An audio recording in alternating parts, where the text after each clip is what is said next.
नमस्कार दोस्तों। उत्तराखंड लोक सेवा आयोग द्वारा आपका PCSJ का फॉर्म आ चुका है। 16 मई को आपको प्रकाशन में प्राप्त हो चुका है। 5 जून अंतिम डेट है।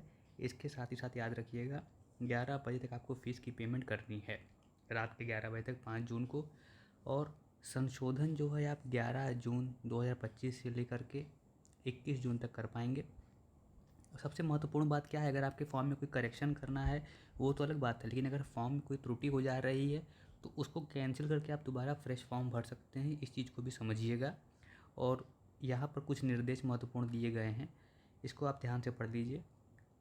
अब यहाँ पर एक महत्वपूर्ण चीज़ देखिएगा, आवेदन केवल अंतिम तिथि तक करना ही करना है। इसके मतलब कि आपको हार्ड कॉपी नहीं भेजनी है, केवल ऑनलाइन ही आवेदन करना है। यहाँ पर देखिए 7वां पॉइंट ध्यान से पढ़ लीजिएगा। ऑनलाइन आवेदन पत्र स्वीकार किए जाने की निर्धारित अंतिम तिथि के समय के पूर्व तक आवेदन पत्र में त्रुटि होने पर अभ्यर्थी अपना आवेदन कैंसिल करके प्रश्नगत पद हेतु पुनः आवेदन कर सकते हैं। तो यहाँ पर आप जो है पुनः आवेदन कर सकते हैं, किंतु इस दशा में जमा किया गया शुल्क वापस नहीं होगा। बस यही कह रहा है कि भाई आप फ्रेश फॉर्म भर सकते हैं, पुराने की फ़ीस नहीं जमा होगी। अब यहाँ देखिए अंतिम तिथि के पश्चात क्या क्या प्रक्रिया तमाम, इसको एक बार देख लीजिए। मैं एक बार पढ़ देता हूँ क्योंकि महत्वपूर्ण है। ऑनलाइन आवेदन की अंतिम तिथि तक आवेदन प्रक्रिया पूर्ण होने के पश्चात ऑनलाइन आवेदन में अभ्यर्थियों द्वारा किए गए प्रविष्टियों में संशोधन और परिवर्तन किए जाने हेतु केवल एक बार, तो बहुत ध्यान से पढ़िए क्या कह रहा है, केवल एक बार पुनः लिंक खोला जाएगा। अभ्यर्थीगण आवेदन पत्र की समस्त प्रविष्टियों को अत्यंत सावधानी पूर्वक पढ़ें। ठीक है ना, तो सावधानी पूर्वक पढ़ें। ऑनलाइन आवेदन की प्रविष्टियों के अंतर्गत अभ्यर्थियों के नाम, जन्म तिथि, तो इन सब चीज़ों में संशोधन हेतु अंतिम तिथि के उपरांत केवल एक बार, यहाँ पर हमें ध्यान रखना है, मात्र एक बार अवसर प्रदान किया जाएगा। फिर क्या कह रहा है, विज्ञापन की बिंदु संख्या 13 में उल्लिखित प्राविधानानुसार ऑनलाइन आवेदन पत्र में अभ्यर्थी द्वारा संशोधन परिवर्तन किया जाएगा। अब देखिए और क्या सचेत कर रहा है, किसी भी दशा में अभ्यर्थी द्वारा उनके ऑनलाइन आवेदन पत्र में अंकित किसी भी प्रविष्टि, दावे, संशोधन, परिवर्तन करने के अनुरोध पर आयोग द्वारा विचार नहीं किया जाएगा। यानी कि अब एक बार अवसर दिए, उसके बाद हम कुछ और दोबारा नहीं सुनेंगे। एक ही बार आपको अवसर मिलेगा संशोधन का, उसमें अगर दोबारा त्रुटि हो जाती है तो और कोई विकल्प आपके पास नहीं बचेगा। अब कोई महिला अभ्यर्थी है वो पुरुष हो जा रही है, पुरुष महिला हो जा रहा है, तो भी अभ्यर्थन को हम निरस्त कर देंगे। इतनी बात ये कह रहा है। अब यहाँ पर महत्वपूर्ण आप साइट का नाम समझ लीजिए, किस वेबसाइट पर आपको देखिए पहले सीट, कितनी सीट है और कितना अनारक्षित की, अनरिजर्व की 6 सीट है, जिसमें से 2 ऑलरेडी महिला की है। इसके अलावा SC की और OBC की हमारे पास, माफ़ कीजिएगा, ST की 1 है और OBC की 1 सीट है। और इन 6 में से 2 महिला की, यानी कि अनरिजर्व की, जनरल की 4 सीट आपको मिलेगी। 4 सीट में फाइट है। तो कट ऑफ आप जब देख रहे होंगे, कट ऑफ का प्रेडिक्शन, तो एक चीज़ आपको हमेशा याद रखनी चाहिए, 170 के नीचे वाली इस बार भूल जाएंगे कि प्री क्वालिफाई होगा अगर पेपर पहले जैसा आ रहा है।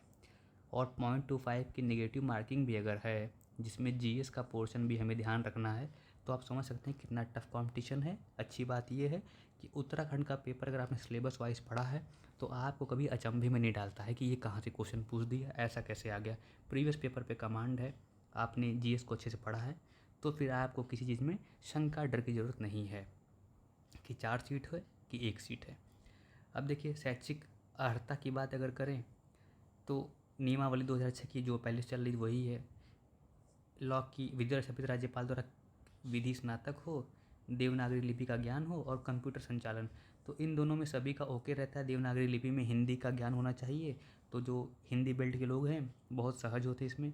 LLB की डिग्री की मेन बात कर रहा है। अब देखिए आयु गणना 35 वर्ष होनी चाहिए, 1 जनवरी से की जाएगी, और निम्नतम जो है 22 वर्ष होनी चाहिए।